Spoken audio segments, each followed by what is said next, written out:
And with that, I'd like to turn this back to Riley to continue with next steps. Thank you, Mark. Thank you, commissioners, again. So next steps in brief for the project team are to complete the project concept report. As I mentioned, the draft project concept is out. Over the summer, we're going to continue with engagement with the community and with stakeholders to receive their input, incorporate any important elements that come out of that process into the draft project concept report, which we will then bring back. And we anticipate this fall to have the final project concept report for your consideration after an August 7th public hearing, an opportunity then to incorporate anything that we need to for the final report. After that, we will continue to identify and pursue the remaining funding that is for the to complete the environmental analysis, and that currently is about 14 to 16 million.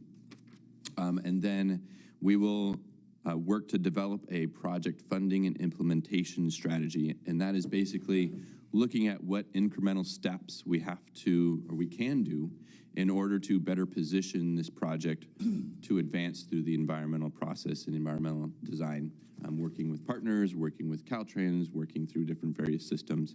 And then lastly, highlight again that some of the ongoing work related specifically to kind of our environmental analysis is the ZEPRT corridor climate resiliency study that the staff are about to kick off. Next slide. And then I mentioned earlier some of our upcoming engagement opportunities. We have our virtual online open house I mentioned, which is open through August 15th for comment. We have going to change a little bit our strategy based on feedback we heard from milestones 1 through 3. Instead of large workshops or open houses, we're going to have office hours where the community can come into our offices in Santa Cruz, or we're going to come back here to Watsonville, hold open house or office hours for people to come talk with us in a more intimate, small-scale setting. We're going to set some times for people to book with us, both in the morning and the evening, maybe through the day, both virtually and in person, to provide those contact points for the community and those who are interested. We're also going to look for some pop-up community events, such as the Watsonville Farmers Markets, the Midtown Fridays, is it? Then also promote other engagement opportunities. And then I mentioned the public hearing and then the final report coming in the fall. And I believe that wraps us up.